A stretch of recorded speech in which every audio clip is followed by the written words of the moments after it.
요즘 유명한 쌍둥이 배구 선수 자매의 학교 폭력, 어린 시절의 학교 폭력 문제가 큰 사회적인 이슈가 되고 있습니다.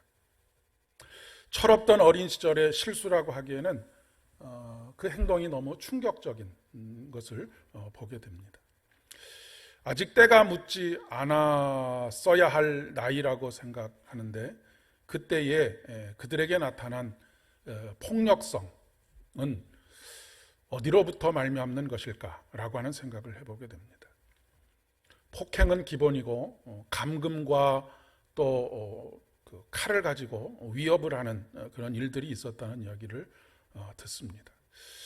그 일을 계기로 해서 우리 사회에 만연되어 있는 폭력에 대한 이야기, 특별히 학교 폭력에 대한 이야기들이 사람들의 입에 회자되고 있는 것을 보게 됩니다.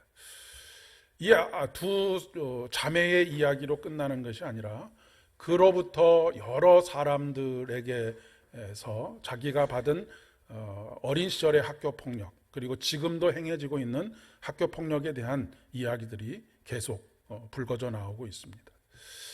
가뜩이나 지난 몇 개월 동안 가정 폭력으로 인해서 말도 제대로 할 수 없고 저항도 할 수 없는 어린 아이들, 이제 또 갓 태어난 아이들의 죽어가는 모습, 그런 이야기들로 인해서 참 마음이 무거웠었는데, 이런 모든 일련의 상황들을 보면서 도대체 인간이라고 하는 존재는 어떤 존재인가라고 하는 것을 저 스스로에게도 다시 한번 묻지 않을 수가 없게 됩니다. 분명히 문명은 훨씬 더 발달해 가고 있는데 여전히 이런 폭력성은 줄어들지 않고 있다라고 하는 것이 참 가슴이 아픕니다. 그런데 이것이 어디 불거진 이 사람들만의 문제이겠습니까? 모든 인간들이 기본적으로 가지고 있는 내면의 폭력성들이 있습니다. 이 폭력성은 우리의 깊은 죄와 관련이 있다라고 이야기할 수 있겠습니다. 이것을 교양의 훈련이나 배움이나 여러 가지 경로를 통해서 잘 관리하고 있느냐, 그렇지 못하느냐의 차이일 뿐이지, 죄인으로서의 모든 인간은 이런 폭력성이 내면적으로 잠재되어 있다라고 그렇게 이야기할 수가 있겠습니다. 문명은 점점 발달해져 가고 있는데 이 폭력성이 전혀 줄어들지 않고 오히려 더 심화되어지는, 난폭해지는 그런 모습들을 보게 됩니다. 그것이 가장 극명하게 드러나는 것이 온라인 게임에서의 전쟁이 아닐까 싶습니다. 전쟁터는 인간의 가장 밑바닥을 보여주는 곳입니다. 왜냐하면 전쟁이라고 하는 자리는 내가 살기 위해서, 내가 죽지 않기 위해서는 다른 사람을 죽여야만 하는 그런 현장이 바로 전쟁의 자리이기 때문에 그렇습니다. 붉은 피가 난무하고 자신이 목표한 곳에 다다르기 위해서 아무런 감정 없이 사람들을 죽이는 그런 일들이 온라인상에서 반복해서 경험되고 있다라고 하는 것이 얼마나 우리의 정신적이고도 영적인 것에 막대한, 이루 말할 수 없는 그런 피해를 입히는가라고 하는 것을 이야기해 주고 있습니다. 이런 인간에 대해서 로마서 3장 10절 이하의 말씀은 의인은 없나니 하나도 없으며 깨닫는 자도 없고 하나님을 찾는 자도 없고 다 치우쳐 무익하게 되고 선을 행하는 자가 없나니 하나도 없다라고 그렇게 선언하고 있습니다. 그들의 목구멍은 열린 무덤이요 그 혀로는 속임을 일삼으며 그 입술에는 독사의 독이 있고 그 입에는 저주와 악독이 가득하고 그 발은 피 흘리는데 빠른지라 라고 말씀하고 있습니다. 역사는 끊임없이 반복된다라고 하는 이야기가 있습니다. 1차 세계대전과 2차 세계대전이 발발하기 전에, 제가 여러 번에 걸쳐서 말씀드렸는데, 발발하기 전까지는 인간의 이성이 인간의 미래를 찬란한 미래로 만들어줄 것이다 라고 하는 낙관적인 생각들을 가지고 살았습니다. 그래서 인간의 이성을 의심하지 않았고 이 세상을 창조하시고 이 세상을 섭리하시고 운행하시는 하나님을 예배하고 하나님께 의지하기보다는 인간의 이성에 의지해서 인간의 아름다운 작품으로 이 세상을 만들어 가리라 라고 하는 그런 생각들이 세상 가운데 가득해 있었습니다.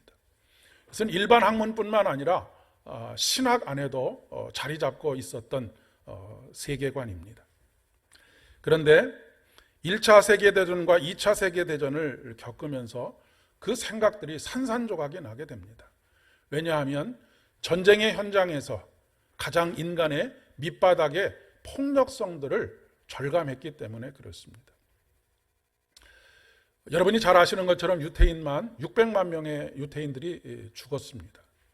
그리고 전 세계적으로 사상자가 5천만에서 7천만 정도의 사상자가 발생했습니다. 그러니까 이것은 죽거나 다친 사람입니다. 그렇다고 한다면 그 이외에 그로 인해서 죽거나 다친 사람이 부모이거나 형제이거나 자식들인 그렇게 엮여져 있는 사람들의 고통과 눈물은 수를 헤아릴 수 없는 그런 고통과 아픔들이 있었을 것이다 라고 하는 것을 쉽게 짐작해 볼 수 있을 것 같습니다. 그 시대보다 훨씬 더 인간의 이성이 그리고 인간의 이성으로 만들어내고 있는 문명이 우리들의 미래를 낙관적으로 보게 합니다. 이제는 사람이 직접 운전하지 않아도 되는 자율주행차가 만들어지고 있고 또 AI로 인해서 수많은 삶의 편리함들이 우리 곁에 바짝 다가와 있는 그런 상황입니다. 그런데도 여전히 우리가 살아가고 있는 이 세상 속에는 이런 폭력과 죄에 근거한 죄된 본성으로 말미암는 여러 가지 아픔과 고통들이 계속되고 있다고 하는 것입니다. 굳이 전쟁을 예로 들지 않는다 하더라도 폭력이 일상화되어지고 있는 그런 세계를 우리가 살아가고 있습니다. 우리 사회에 만연해 있는 갑질 문화 또한 사람의 인격을 파괴하고 사람을 고통으로 내몰고 극단의 선택으로 내모는 그런 일들로 우리에게서 경험되고 있는 그런 상황입니다. 물론 그런 사람들보다 그렇지 않은 사람들이 훨씬 많은 것은 사실이지만 아까 말씀드린 것처럼 그조차도 그 문제가 나의 문제가 되었을 때는 또 다른 선택을 우리가 할 수 있게 되겠기 때문에 그렇습니다. 이런 인간을 바라보는 이런 인간을 지켜보고 계시는 하나님의 마음은 어떠하실까? 우리가 흔히 그런 표현들을 많이 사용하지요. 하늘도 무심하시지라고 하는 표현을 사용합니다. 고통을 당하고 있는 자신의 처지에 하나님께서 아무것도 하고 계시지 않은 것과 같은 그런 느낌을 받을 때 하늘도 무심하시지라고 그렇게 말하고 생각하곤 합니다. 그런데 여러분, 정말로 하나님은 무심하신 하나님이실까요? 우리들이 받고 있는 고통과 눈물의 세월들에 대해서 아무런 생각도 없이 아무런 마음의 변화도 없이 그저 네가 한 일 당해라 아니면 죄악으로 관영한 이 세상 속에서 어찌할 수 없다라고 손 놓고 계시는 하나님이시겠습니까? 그렇지 않다면 아예 후련하게 싹 쓸어버릴 그런 계획을 가지고 계시는 것일까요? 정확하게 10년 전의 사건이 되겠습니다. 2011년에 일본에서 대지진이 일어났습니다. 대지진이 일어났을 때 적지 않은 분들이 이것은 하나님께서 심판하셔서 하나님께서 쓸어버리신 것이다 라고 하는 이야기를 서슴없이 한 그런 일들이 있었습니다. 하나님은 하나님을 믿지 않는다고 아무런 마음의 동요도 없이 세상을 다 쓸어버리실 그런 하나님이실까요? 우리가 집안에서 대표적인 그 벌레들이라고 할까요? 개미와 그리고 바퀴벌레가 있습니다. 이 개미와 바퀴벌레를 별 그 마음의 죄책감 없이 눌러서 죽이거나 그렇게 하지 않습니까? 하나님은 인간을 그렇게 대하시는 것일까?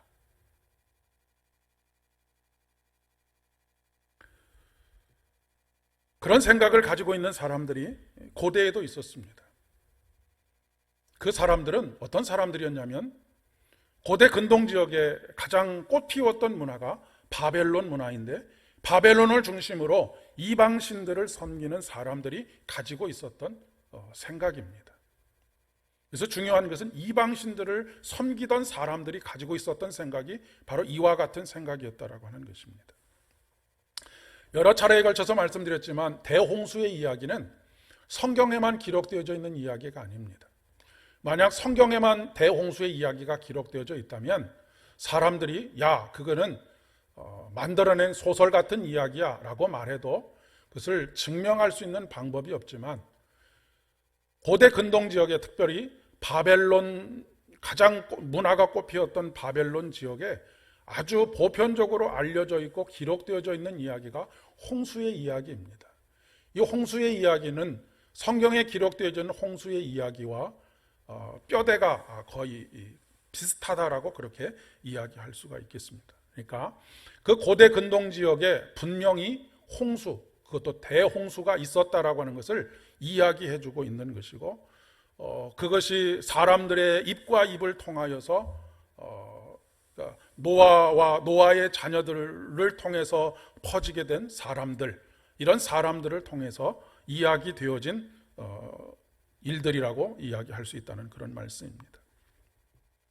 그런데 바벨론이 가지고 있는 홍수의 이야기와 성경에 나와 있는 홍수의 이야기는 근본적으로 완전히 다릅니다. 그 의미가 완전히 다르고 그들이 보고 있는 하나님과 그들이 보고 있는 세상과 그들이 보고 있는 인간에 대한 이해가 완전히 다르다라고 하는 것입니다. 바벨론의 홍수 이야기 속에 있는 신들은 변덕이 죽을 듯하는 그런 신들입니다. 오늘은 이랬다가 기분이 좋으면 한없이 좋았다가 기분이 나쁘면 한없이 악독해지는 신이 바로 이방의 신들입니다. 그것은 우리나라가 오랜 세월 동안 섬겼던 조상신, 그리고 무당이 제사를 드리고 푸닥거리를 하고 하는 것들이 뭡니까?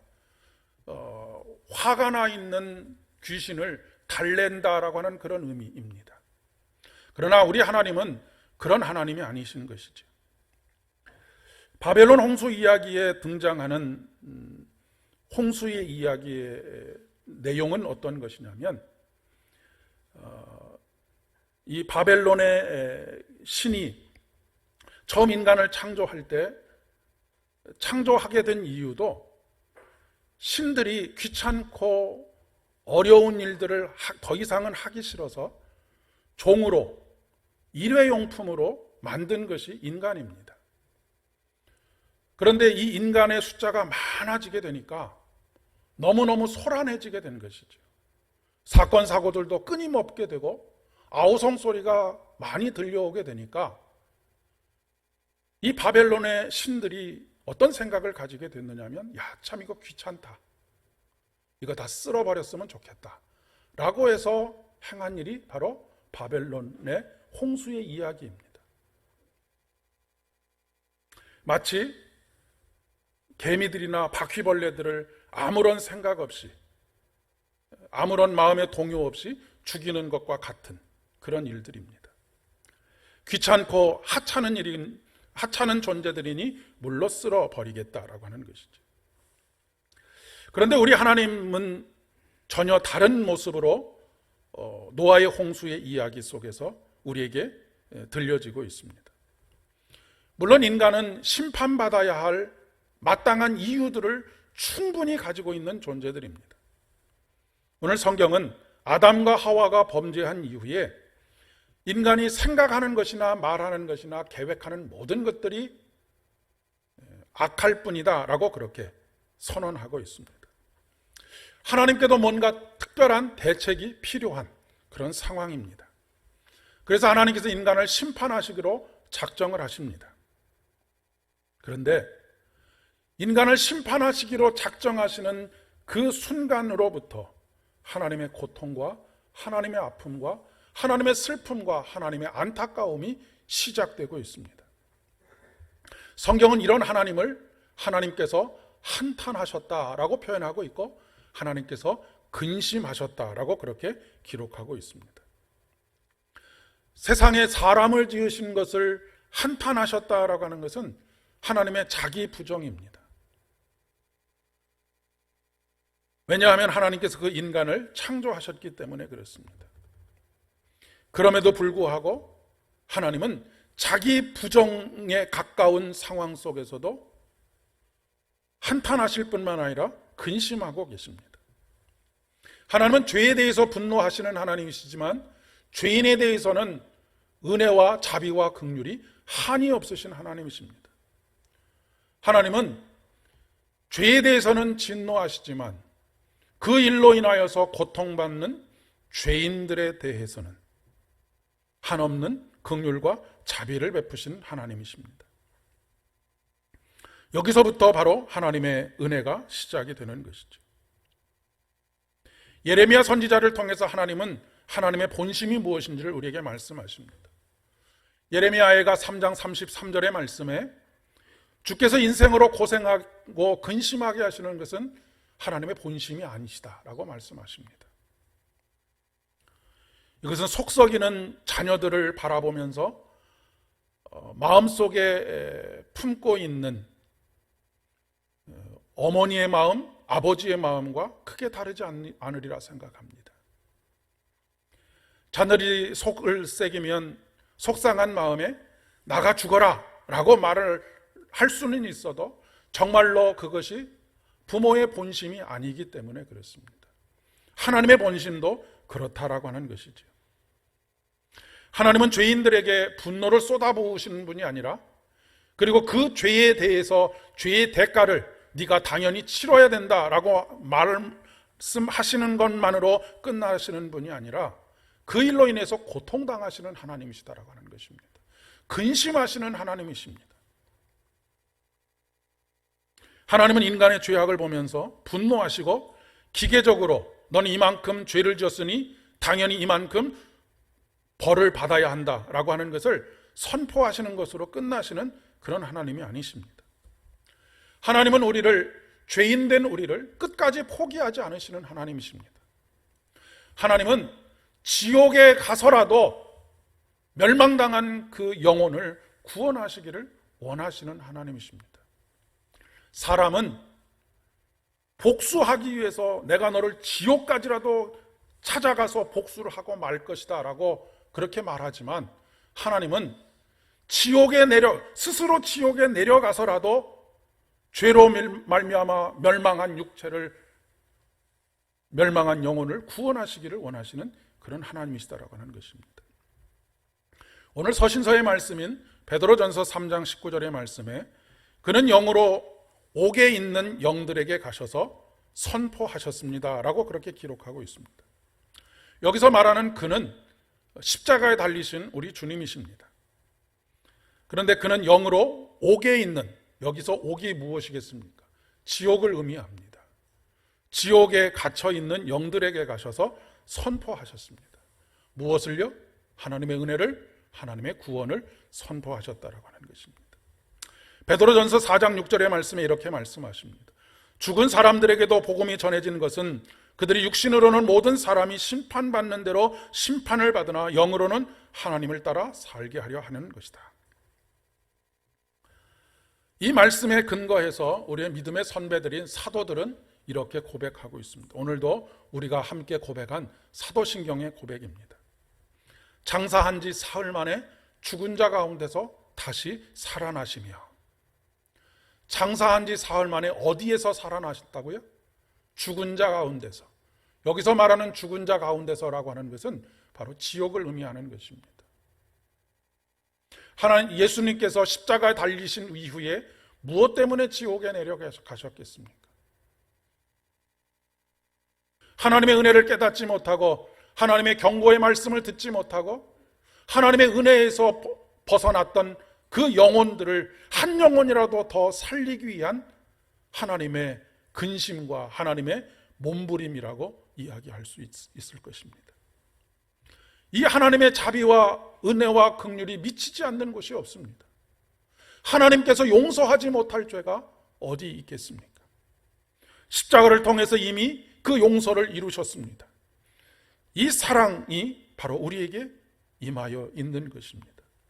이 사랑이 오늘도 우리를 살리십니다. 하나님께서는 세상을 단순히 심판하시는 것이 아니라 구원을 위한 대안을 마련하십니다. 그 사람들 중에 노아가 은혜를 입은 사람의 대표자입니다. 노아는 마치 아담이라고 하는 이름이 한 개인의 이름인 것과 동시에 아담이라고 하는 말의 뜻이 인간이라고 하는 뜻을 가지고 있습니다. 그러니까 아담은 한 개인이면서 전 인류를 대표하는 사람인 것처럼 노아는 한 개인이면서 은혜 받은 모든 사람들을 대표하는 사람이라고 그렇게 이야기할 수 있겠습니다. 그 노아에게 하나님께서 약속하십니다.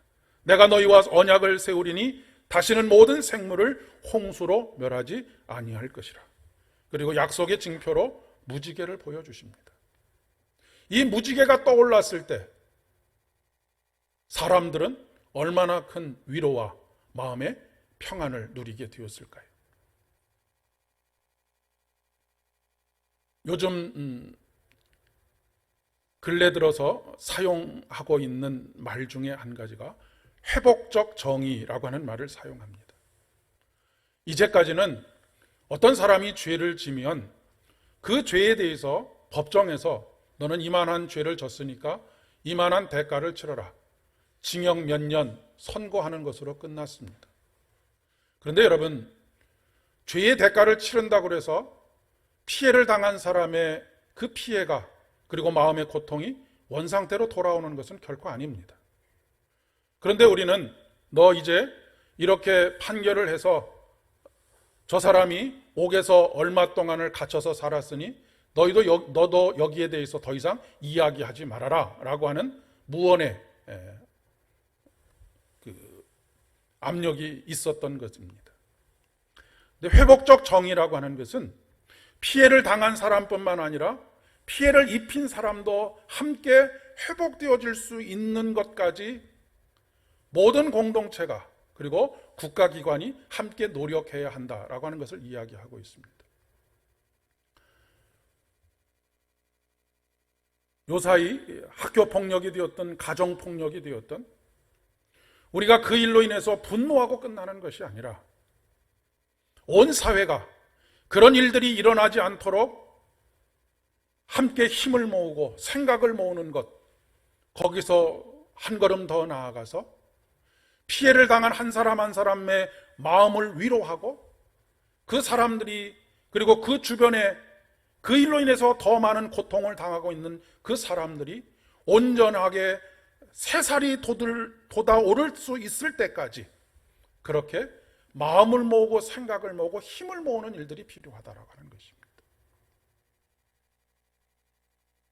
범죄를 저지른 사람에게도 그런 회복의 과정들이 필요해서 다시 사회에 복귀했을 때 똑같은 잘못을 저지르지 않을 수 있도록 하는 것. 이것이 바로 우리 주님께서 약속의 징표로 보여주신 무지개라고 이야기할 수 있겠습니다. 하나님께서는 단지 너의 생각과 말하는 것과 계획하는 모든 것들이 악할 뿐이니 너는 마땅히 죽어야 마땅하다라고 하는 것으로 세상을 싹 쓸어버리는 것으로 끝나지 않고 다시 하나님께서 재창조의 사역을 통하여서 이 땅에 하나님께서 처음 만드셨던 그 세상의 아름다움을 회복하기를 원하신다라고 하는 것입니다. 그리고 그 일에 저와 여러분을 불러주셨다라고 하는 사실입니다.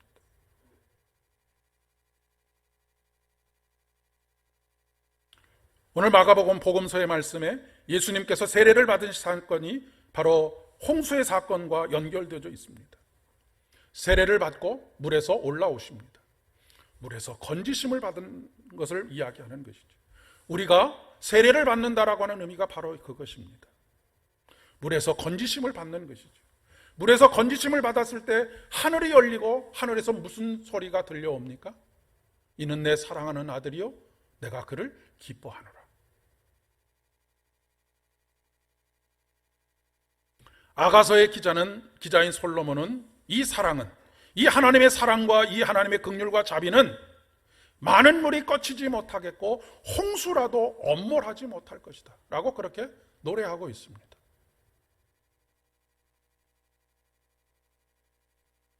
오늘도 이 사랑과 은혜가 저와 여러분을 견고하고 계시고 오늘도 우리의 삶에 이 자비와 긍휼을 베풀어 주고 계시는 분이 하나님이십니다. 당신은 사랑받기 위해 태어난 사람, 오늘도 그 사랑을 받고 있지요.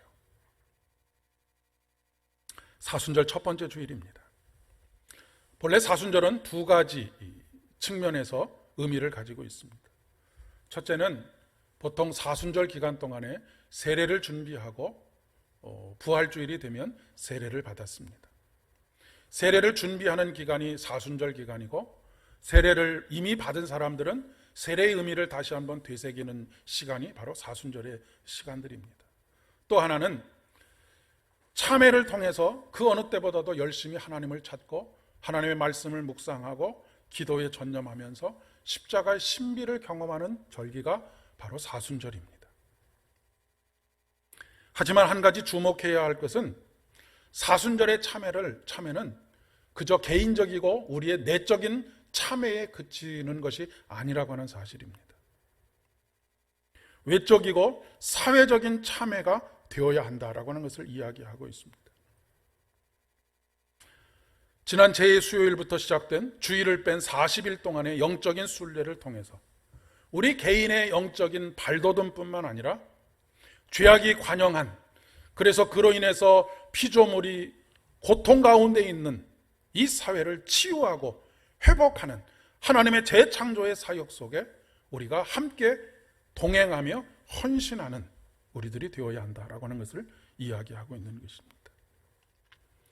오늘 창세기 9장의 말씀에 보면 하나님께서 무지개를 보여주시고 약속을 다시 갱신하는 그런 상황 속에서 그 모든 약속이 인간만을 향한 약속이 아니라고 하는 사실입니다. 이 땅에서 숨쉬는 모든 생물들, 살아있는 모든 것들을 향한 하나님의 약속의 말씀입니다.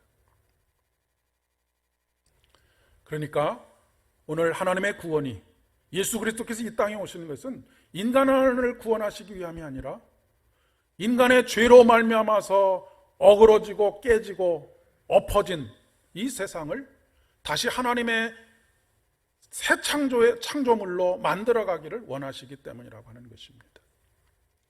물이 상징하는 것이 그것입니다.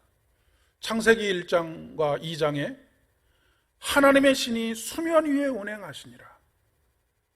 하나님의 신이 수면에 운행하시기 이전에 모든 세상은 혼돈과 무질서 속에 있었습니다. 그런데 물 위에 하나님의 신이 운행하시기 시작하자 질서와 조화와 아름다움, 하나님이 보시기에 좋았더라 라고 하는 창조의 역사가 일어났던 것처럼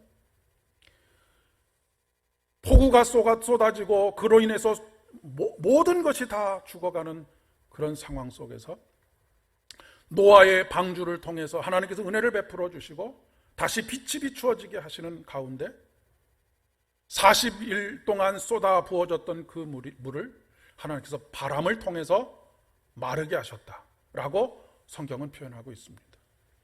바람은 여러분이 잘 아시는 것처럼 성령을 루하흐, 바람이라고 성경은 표현합니다. 하나님께서 성령을 통하여서 물을 마르게 하시고 다시 그곳에 하나님께서 창조하신 새 창조의 역사를 일으키셨다. 우리가 세례를 받는다라고 하는 것, 바로 물의 의미가 거기에 있는 것입니다. 하나님께서 우리를 새롭게 창조하시고 이 세상을 새롭게 창조하시기를 원하시고 그 새로운 창조의 계획 가운데 우리를 불러주셨다라고 하는 사실입니다. 그 새 창조의 사역을 위해서 부르심을 받았던 노아는 무려 120년 동안 묵묵히 하나님께서 마음 가지셨던 것, 계획하신 것들을 자신의 삶에서 실천하고 있습니다. 그것이 무엇입니까? 노아의 방주를 만들어가는 것이었습니다. 오늘 우리에게도 주어진 사명이 바로 이와 같습니다. 하나님의 마음을 우리가 깨닫고 그 하나님의 마음을 우리의 삶의 구체적인 실천으로 옮길 수 있어야 한다는 것입니다. 그것이 우리가 해야 할 일이 상징적으로 바로 노아의 방주를 만들어가는 것입니다. 노아의 방주를 만들어가면서 수많은 사람들에게 하나님의 경고의 메시지들을 전하지 않았겠습니까? 오늘 우리들이 우리의 삶 속에서 해야 할 일들이 바로 이것입니다. 하나님의 한탄하심과 하나님의 근심하는 마음, 하나님의 구원의 계획, 이런 것들을 우리 주변에 하나님을 알지 못해서 죽어가고 있는 영혼들을 향하여서 오늘도 내일도 우리에게 주어진 시간들 동안, 우리에게 생명 주시는 날 동안 끝까지 그 사명을 위해서 달려가야 한다라고 하는 것을 말씀하고 있습니다. 이 사명 온전히 잘 감당하시는 저와 여러분 되실 수 있기를 바라고, 이 사명을 감당할 수 있도록 하나님께서 저와 여러분에게 날마다 자비와 긍휼과 은혜를 더욱더 충만하게 베풀어 주시기를 진심으로 축복합니다. 기도하겠습니다. 하나님 아버지, 우리를 향하신 주님의 사랑과 자비와 긍휼이 어찌 크고 놀라운지 말로 다 형용할 수 없음을 이 시간 고백합니다. 노아와 같이 하나님의 마음을 품고 하나님의 계획을 따라 날마다 우리의 삶 속에서 구체적으로